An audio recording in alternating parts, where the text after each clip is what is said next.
말씀 보겠습니다. 오늘 말씀은 호세아서 1장 10절로 11절까지 말씀입니다.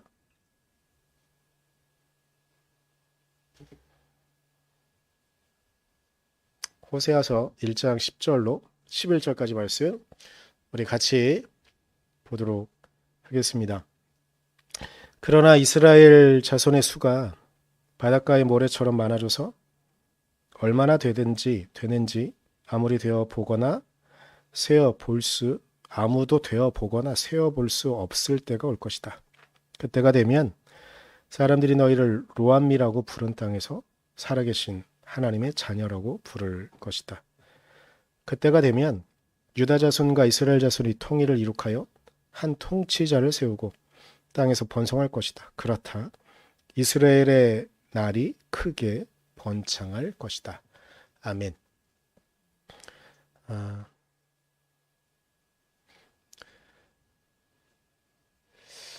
광복절 76주년을 72주년을 맞이하고 있습니다.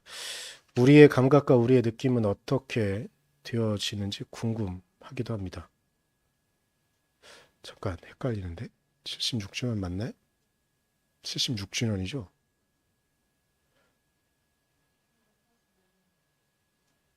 (45년) 뭐 하여튼 76주년. 네. 우리가 이쯤이 되면 여러 가지 생각들과 여러 가지 말들을 좀 하게 됩니다. 그리고 요즘은 남과 북의 관계가 몇 해 전에 잠깐 좋았던 때가 있었지만 그 이후로 2년 동안 너무나 힘들고 어려운 시간들을 좀 우리가 보내고 있습니다. 그리고 한 10여 년 전쯤부터 젊은 세대들에게 통일을 기다리고 있느냐 혹은 통일에 대해 어떤 감각을 갖고 있느냐 이런 설문들을 좀 많이 했었었는데 그때 기성세대들에게 좀 보기에는 좀 마음이 아픈 여론 조사들이 많이 나왔었습니다. 젊은 세대들의 반수 이상이 심지어는 어떨 때에는 70% 이상이 통일을 반대한다는 그런 여론조사도 되어져 있어서 왜 이렇게 됐는가라는 생각을 좀 하게 만드는 그런 일들이 있었습니다. 지금도 어찌 보면 젊은 세대들은 저도 젊은 세대라고 믿고 있긴 한데 뭐 현실을 받아들이면 저는 젊은 세대보다 조금 위인 것 같으니까 젊은 세대들의 여론을 좀 들어보면 겉으로는 뭐 어떤 사람들이 물어보면 해야죠라고 하지만 속으로는 굳이 통일을 해야 되는가? 이런 생각들을 좀 많이 하고 있는 것 같습니다. 우리가 1945년도 해방을 맞으면서 광복절을 맞으면서 얼마 안 있어서 곧 남과 북이 분열되어지고 체제가 달라지는 그리고 서로 전쟁까지 했던 그런 시간들을 겪었던 우리로서는 남과 북이 굳이 통일을 해야 되는가? 이런 걸 한번 정리하고 특별히 우리 신앙인들은 이 통일에 대한 감각을 어떻게 가져야 되는가? 그리고 가능하다고 한다면 그것이 좋다고 한다면 우리는 어떤 것들을 준비해야 되는가? 이런 생각들을 좀 해야 되는 때가 온 것 같습니다. 특별히 요즘은 더 최근 얼마 전부터도 보면 북한이 우리에게 하는 행동들이나 이런 것들을 좀 보면 그래도 여전히 우리는 선의를 갖고 있다고 생각하지만 북한이 과연 우리에게 선의를 갖고 있는가 의심이 들게 하는 정말 많은 것들을 우리가 경험하게 되기 때문에 우리가 정말 다시 한번 생각해보고 다시 한번 또 돌아봐야 되는 그런 의미들이 좀 있는 것 같습니다. 그래서 우리가 오늘 호세아서 1장 말씀을 보았는데요. 호세아서 1장에 북이스라엘과 남유다의 통일에 대한 이야기가 나와요. 그래서 이 부분이 어떻게 대해서 나온 것인가에 대한 이야기를 좀 해야 될 것 같습니다. 호세아 선지자는요. 구약 성경 가운데 크게 큰 단락을 이렇게 나눠요. 뭐 역사서, 율법서, 시가서, 지혜, 문학, 뭐 예언서 이렇게 나누는데요. 뒷부분에 나오는 것들이 예언서들이거든요. 근데 앞부분에 세 권의 큰 책을 대예언서라고 말해요. 그리고 뒷부분에 책들을 소예언서라고 말하는데요. 그 소예언서의 첫 부분을 장식하는 것이 호세아서입니다. 그런데 이 호세아라는 이름 자체는요, 우리가 아주 익숙하긴 한데 우리가 좀 다시 생각해야 될 이름이 좀 있어요. 호세아라는 그 글자는요, 읽기에 따라서는 예수라고도 읽을 수가 있는 그런 단어예요. 그래서 예수인과 같은 어떤 의미로 생각해 볼 수도 있는 그런 의미를 갖고 있는 책이기도 합니다. 그런데 이 호세아 선지자가 활동한 당시는 어느 당시냐, 어느 시대냐, 예수님 오시기 전 8세기 정도로 보통 봐요. 그리고 주전 8세기는 어떤 시기냐면 남유다와 북이스라엘이 같이 공존하고 때로는 서로 전쟁을 일으키기도 하고 때로는 서로 협력해서 이방 국가의 침투에 전쟁에 같이 나서기도 하던 그런 혼란스러운 시기였었는데 호세아는 북이스라엘에서 활동하던 그런 선지자였었습니다. 여기서 남유다와 북이스라엘을 좀 생각해야 될 것이 하나 염두에 둬야 될 게 있는데요. 지금도 보면 우리가 그 대한민국에 살기 때문에 그렇게 보는지도 모르겠지만 골칫거리는 좀 북한이 더 골칫거리가 많은 것 같잖아요. 근데 남유다와 북이스라엘도 비슷했어요. 신앙적으로 하나님께 예배하는 것이 그나마 조금 남아있었던 것은 남유다에 남아있었다고 한다면, 그래도 개혁을 하려고 왔던 왕들이 있었다고 한다면, 북이스라엘에는요, 개혁을 하려고 했던 왕 자체가 없었어요. 그리고 그들은 어찌 보면 구약 말씀에 오면 늘 하나님의 말씀을 거부하고 하나님의 말씀을 쫓아놨던 그런 민족으로 보여지는 사람들이었거든요. 그런데 이 시기에 호세아는 나서서 하나님의 말씀을 증거하기 시작합니다. 그런데 호세아는 말씀으로도 증언하는데 그의 삶으로도 드러내는 것들이 있었습니다. 그게 뭐냐면 호세아는 한 여인과 결혼을 하게 됩니다. 고멜이라는 여인인데요. 성경 안에서 나오는 가장 부정한 여인 중에 한 명이 바로 고멜입니다. 왜냐하면 고멜은 출신 자체도 좋은 사람이 아니었었고요. 그리고 결혼하고 나서도 끊임없이 남편을 떠나서 다른 남자를 쫓아가던 사람이 바로 고멜이었습니다. 그래서 구약에서는 가장 부정적인 여성으로 묘사되어집니다. 그런데 이것 자체가 호세아의 메시지였습니다. 그리고 하나님의 메시지였습니다. 딱 대비하는 거였어요. 호세아는 끊임없이 이스라엘을 사랑하는 하나님처럼 보여지는 겁니다.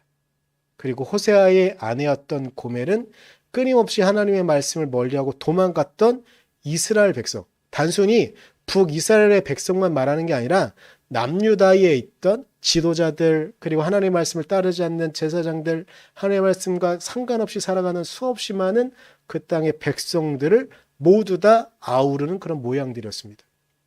그래서 호세아의 삶 자체가, 그리고 그의 결혼 생활 자체가 어찌 보면 우리의 눈으로 보아서는 너무나 불행한 그의 결혼 생활 자체가 바로 하나님과 이스라엘 백성, 아니 어찌 보면 이 땅을 살아가는 모든 이들의 삶을 보여주고 있는 것 자체의 모양이었던 것입니다. 그런데 이 호세아 선지자가 예언하는 예언의 내용 1장의 말미는 어떻게 되어져 있냐면 우리가 본 본문인데요. 비록 지금은 북이스라엘과 남유다로 나눠져 있지만, 그리고 서로 미워하고 증오하기도 하지만 결국 하나님께서는 이 민족을 하나로 묶어주실 것이다.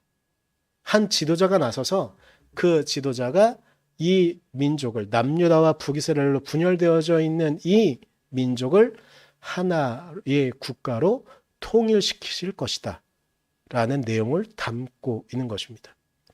한번 생각해 봐야 될 필요가 있습니다. 우리도 지금 남과 북은 서로 증오할 때도 정말 많이 있고, 때로는 왜 저런가, 왜 우리를 더 힘들게 하는가라는 어떤 심리적인 작용들을 하고 있는데, 호세아 선지자는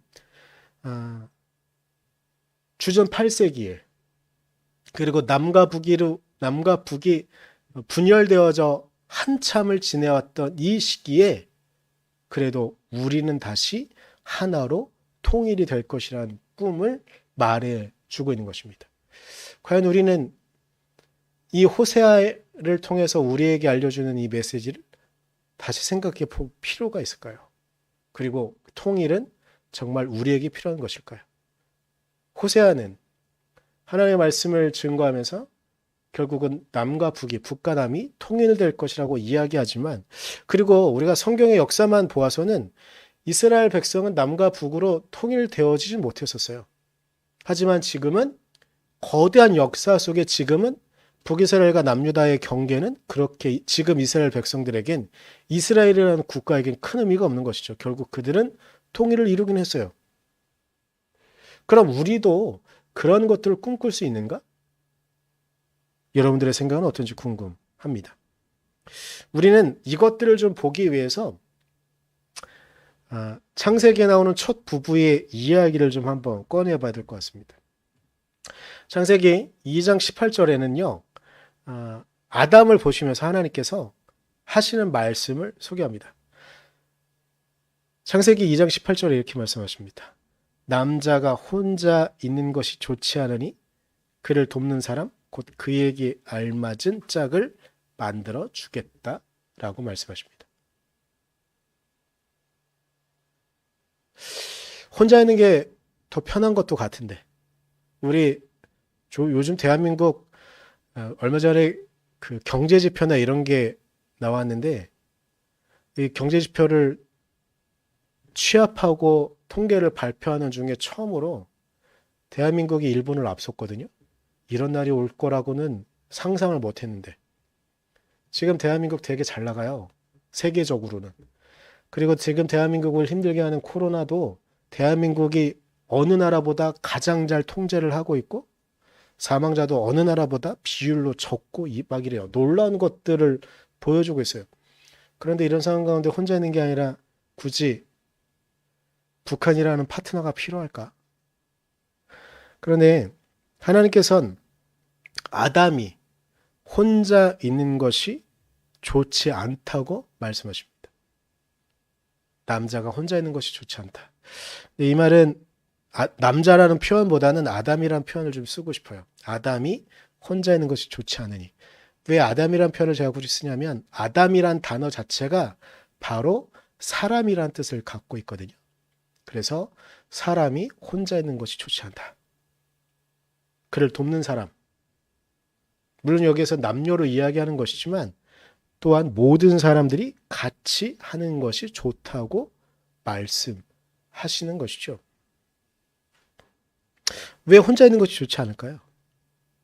그리고 또 한번 생각해 보면 같이 하는 것이 아름답기만 한가요?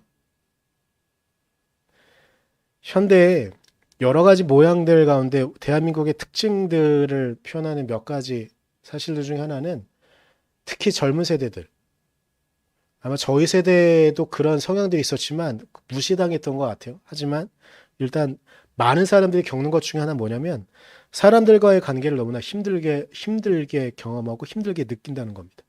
이런 상황 가운데 굳이 이 사람들을 다른 사람들과 만나게 해야 될까요?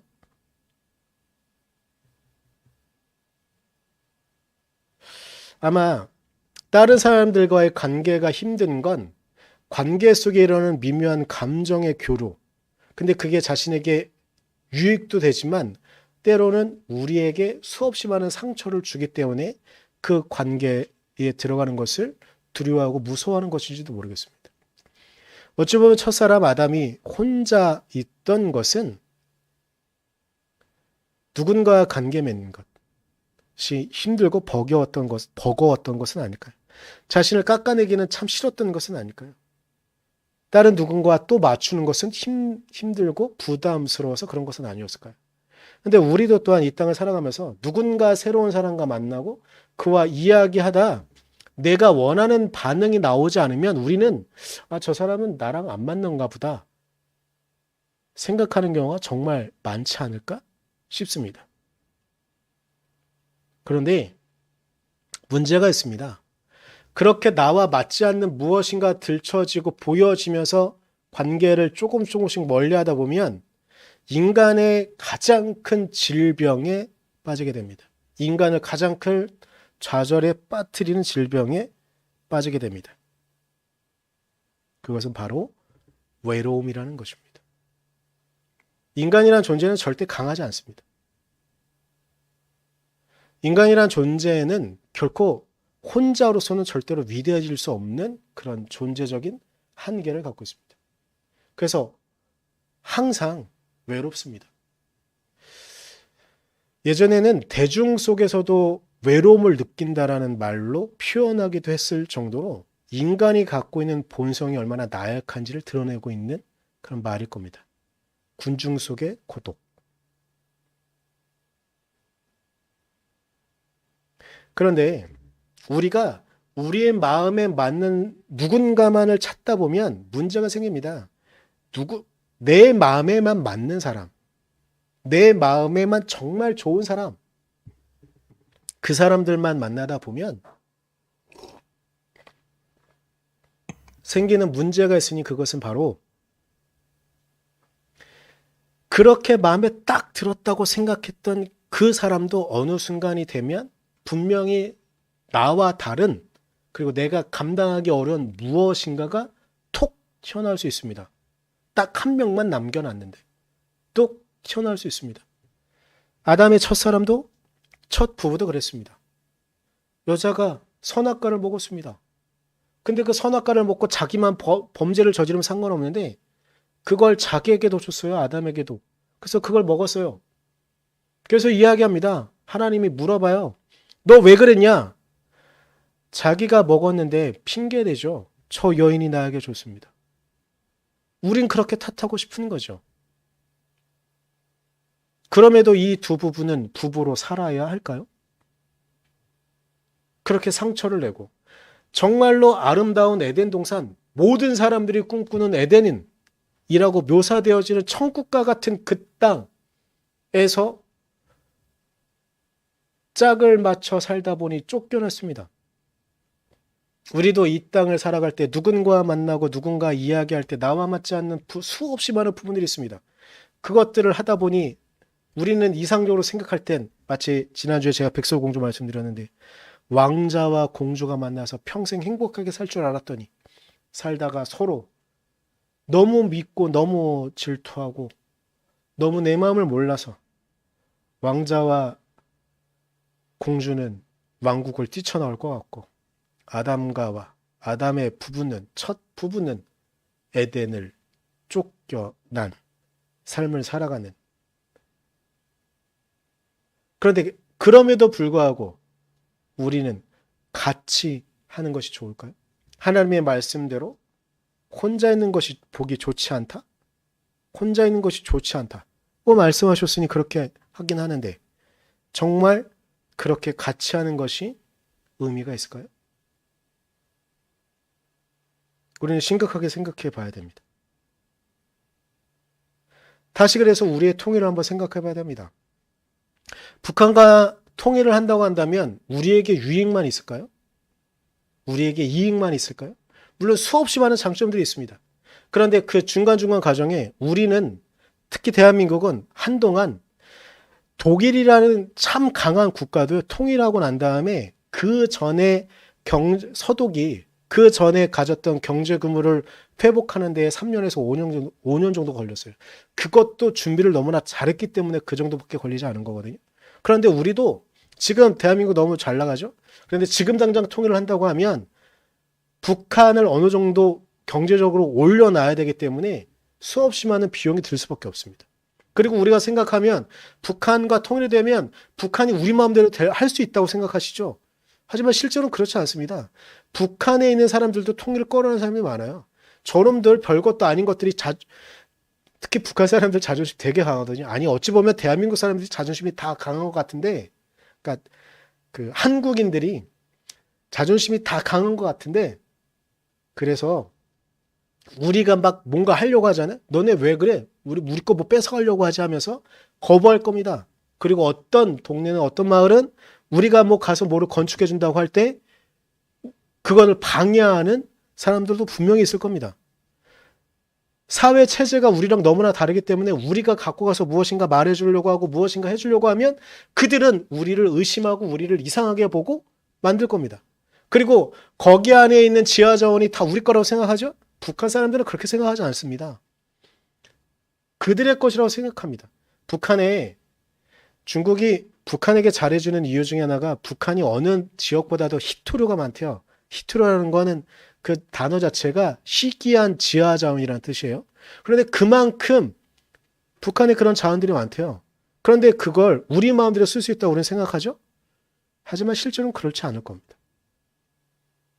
그들의 군부와 그리고 그들이 지금까지 살아왔던 삶의 태도가 우리와 너무나 달라서 우리는 힘겨워하고 어려워할 겁니다. 어찌 보면 통일이라는 걸 이루고 난 다음에 10년 내에 우리의 현상으로 돌아오지 못할지도 모릅니다. 그러면 남한에서 우리 대한민국에서 수없이 많은 사람들이 일어나서 이야기할 겁니다. 다시 예전으로 돌아가자 이럴지도 모릅니다.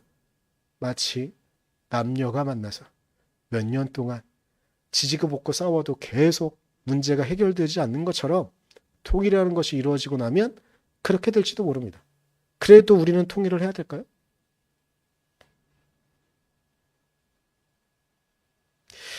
제 조카 둘이 있습니다. 둘은 사내입니다. 남녀 말고 이런 사람들의 관계에서 한번 생각해 볼게요. 근데 얘네들이 제가 큰애가 초등학교 4학년인가 5학년쯤에 보러 갔는데 얼굴 하나에 흉터가 나 있는 거예요. 너 뭐 이래? 그랬더니 하는 말이 뭐냐면 저희 조카 애들은 사내 둘이 1년 터울이거든요. 1살 터울인데 그때 둘이 싸우다가 둘째가 형이 얼굴을 핥힌 거예요. 어찌 보면 우리가 누군가 관계를 맺을 때 이 형제 둘도 이렇게 싸우는데 그렇게 싸우는 것처럼 우리는 정말 얼굴을 핥히는 것으로만 끝나지 않는 엄청 무서운 싸움을 할지도 모릅니다. 그런데도 다른 사람들과 사귀고 만나야 할까요? 저는 사귀고 만나야 된다고 생각합니다. 이 두 녀석이 이렇게 싸우지만요. 어렸을 때 보면 형은 동생이 없으면 참 많이 힘겨워하고 어려워합니다. 요즘은 아니지만 어렸을 때 저희 조카 애들이 살던 집이 아주 어렸을 때 살던 집은 공동 화장실을 써야 되는 그런 데가 있었어요. 그런데 형은 부모님이 없으면 동생을 동반해야지만 나갈 수 있습니다.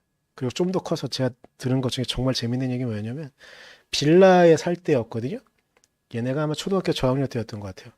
근데 형은 겁이 많은 편이라 근데 동생도 겁은 많은 편인 것 같은데 형이랑 같이 하면서 하는 것 같아요. 계단을 나가는데 이 낡은 빌라라 등이 잘 안 켜지는 거예요. 그래서 어디 나갈 때는 꼭 동생을 동반해야지만 나갈 수 있었대요. 우리 영우가 제가 저희 교회 처음 왔을 땐 혜인이랑 너무 툭하면 싸가지고 막 말도 안 해요 막 이랬던 것 같아요.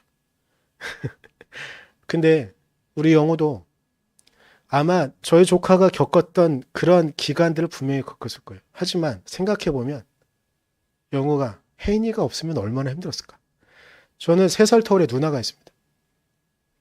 저희는 그래도 제 기억에 많이 싸우진 않았던 것 같아요. 압도적으로 저희 누나가 저를 되게 많이 돌봐준 편이었고 그런데 제가 어렸을 때 누나가 동네 형들한테 뭔가 좀 울고 들어온 일이 있었어요. 와, 제가 한 6살, 7살 그쯤이었던 것 같은데 초등학교 들어가기 전이었는가?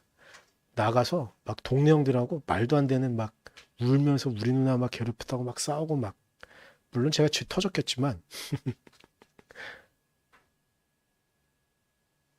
혼자 있는 건 어찌 보면 이런저런 감정 소모들도 더하고 우리는 좀 더 편하고 내 마음대로 할 수 있다고 생각할지도 모릅니다. 하지만 혼자 있는 것은 절대 강할 수 없습니다. 가장 결정적으로 우리는 외로움을 끊임없이 느끼는 존재입니다.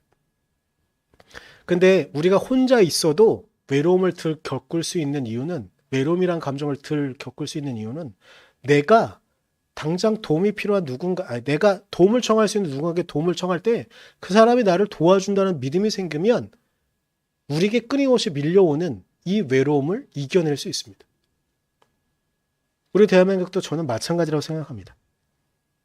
지금 우리는 어찌 보면 힘겹게 이 정도의 수준까지 왔습니다. 그런데 우리가 정말로 통일을 이루고 나면 인구 자체가 1억에 가깝게 되어집니다. 이건 이제 경제적인 이야기인데요. 단일 시장 안에요. 공산품을 생산해요. 쌀을 생산해요. 그런데 이 생산품들을 1억이라는 인구가 소비하기 시작하잖아요. 그럼 거기 안에서 자체적으로 경제가 돌아갈 수가 있어요. 지금 남한의 인구가 곧 6천만이 다 되어 올 것 같긴 한데, 그래도 아직 이 생산품이 다 소비되어지지 않고 있어요. 그리고 한국의 경제가 그나마 잘 성장하고 있는 이유 중에 하나는 수출하고 있기 때문인데, 이 수출문이 닫혀도 어느 정도의 기간은 1억이라는 인구가 버텨낼 수 있습니다. 저 옆에 일본을 보십시오. 일본은 인구가 1억이 훨씬 넘거든요. 거기 요즘 제품도 많이 고립되고 이래가지고 수출도 많이 안 돼요. 원자재들만 수출되고 있는 거거든요. 그리고 그들의 쌀과 그들의 공산품들이 1억이 넘는 인구가 소비하고 있기 때문에 어느 정도 계속 버틸 수 있는 겁니다. 뭐 딴 나라 걱정할 필요는 일단 나중이니까. 그리고 한민족이라는 특이한 민족성이 있습니다. 이 사람들은요, 되게 성실해요. 정말 성실해요. 물론 이 성실함이 너무 지나쳐서 자기를 괴롭히고 주변의 사람들을 괴롭히는 것도 문제가 있긴 하지만, 기본적인 이 성실함이 성실한 1억의 인구가 있다고 생각해 보십시오. 이것이 주변에 얼마나 큰 파워를 행할 수 있겠습니까? 남과 북의 자원이 있습니다. 지하자원만 말하는 것이 아니라 우리의 힘이 있습니다. 각 사람들이 1억이 넘는 사람들이, 지금 대한민국 인구 절벽이잖아요. 점점점 줄어들고 있는 위기잖아요. 그런데 이것을 해소할 수 있습니다. 그리고 가장 결정적으로 대한민국은 요즘 이걸 많이 극복하긴 했는데, 대한민국이 다른 나라보다 신용도가 떨어집니다. 근데 왜 떨어지냐면요, 외국 사람들 생각하는 거예요.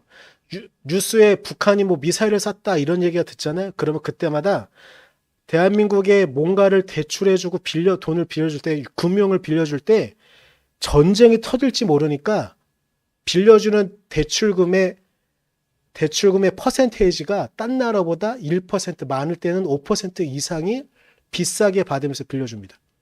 그런데 이걸 보통 북한 리스크라고 말하거든요.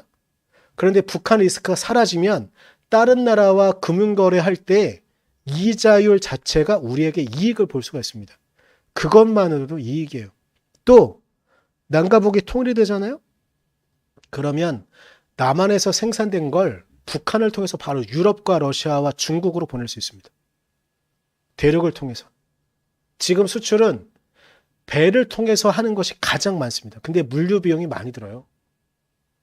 근데 북한과 통일이 되면, 그러면 당장 일본도 우리나라를 통해서 수출하고 싶어 할 거예요.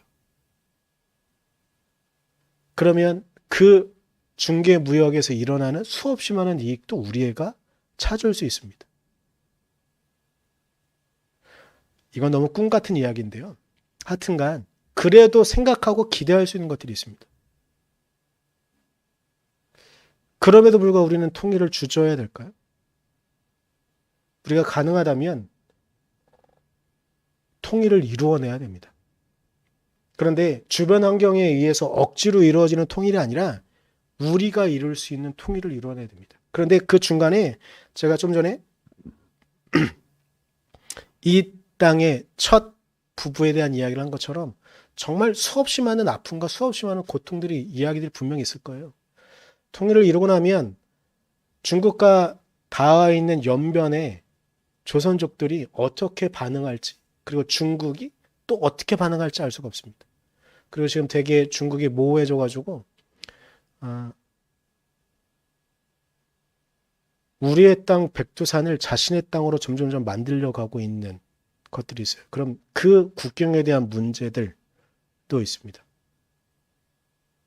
결코 쉬운 문제는 아니긴 합니다.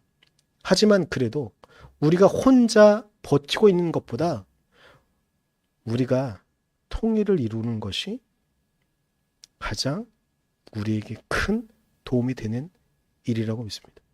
그리고 더불어 통일을 이뤄야 되는 가장 결정적인 이유는, 북한에 그들 나름대로 어떻게 살아가고 있다고 하지만 아직도 북한은 정치적인 이유로, 경제적인 이유로 인간 이하의 삶을 살아가는 수없이 많은 우리의 민족들이 있습니다.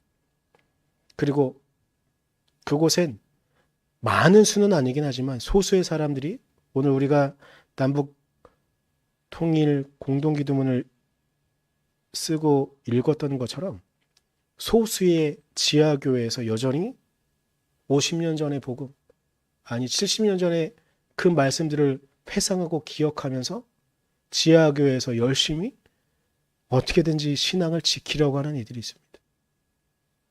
여전히 공개되어지지 않고 있지만 소수의 사람들이 들키면 공개 처형을 당하는 이들이 있습니다. 우리가 그들을 끝까지 외면해야 될까요? 우리가 지금은 편안하다고? 우리가 지금은 좋다고? 그럼 계속 그렇게 가다 보면 우리는 외로움이라는 함정에 결국 빠져서 스스로 무너질지 모릅니다. 변화시키기 위해서도 우리에게 통일은 필요합니다. 호세아 선지자를 통해서 어찌 보면 특이한 게 있는데요. 북이스라엘과 남유다는 우리랑 조금 경제적으로 반대예요. 북이스라엘이 항상 경제적으로 융성했고요. 남유다가 항상 경제적으로 피폐했습니다. 그런데 그 시대를 살아가던 호세아가 오히려 꿈을 꾸는 겁니다. 그리고 하나님께서 우리에게 약속하신다고 말씀하시는 겁니다. 통일을 주실 것이라고. 우리에게도 하나님께서 통일을 주실 것이라고 저는 믿습니다. 그러기 위해서 우리가 준비하고 그러기 위해서 우리가 기도하며 그날을 위해 우리가 단단해져야 되고 우리가 더욱더 하나를 품을 수 있는 우리가 되어야 하는 줄 믿습니다. 우리 이 시간 잠깐 기도할 때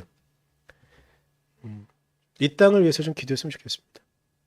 그리고 남과 북을 위해서 기도했으면 좋겠습니다. 그리고 북한을 위해서 기도했으면 좋겠습니다. 지금 북한은 경제적으로 많이 어렵고 묘하게 또 흉년도 들었다고 합니다. 아마 굶어 죽는 사람들이 점점 생겨날 거예요. 그러나 지금 북한은 경제 제재 중이어서 쌀을 보내는 것이 쉽지가 않습니다. 그들을 위해서 좀 기도합시다.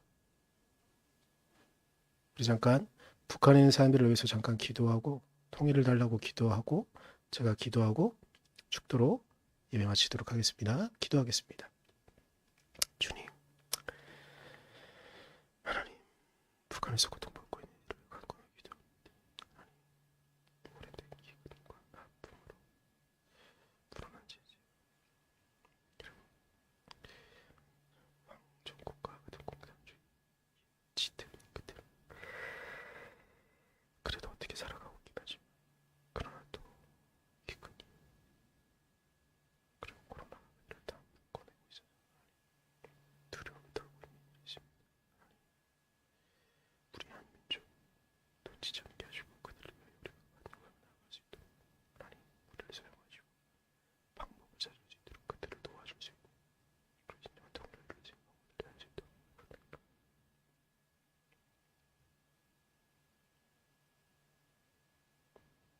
예나에 기도합니다. 주님, 지금도 이 땅에서 고통받고 있을 북한의 우리의 형제와 우리의 자매들을 위하여 간구하며 기도합니다.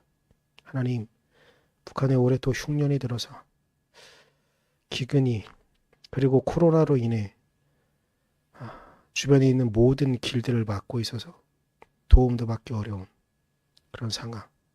하나님, 그들을 위로하시고 우리 그들과 형제인 우리 대한민국이 그들을 어떻게 도울 수 있는가 길을 찾게 하십시오. 그들의 행동들을 보면 우리는 욕심이 생기기도 하지만 그래도 우리의 형제, 우리의 자매이기에 그들을 위해 도울 수 있는 길을 찾을 수 있도록 하나님 우리를 도와주시고 잡아주십시오. 이 민족에게 진정한 통일이 이루어지기를.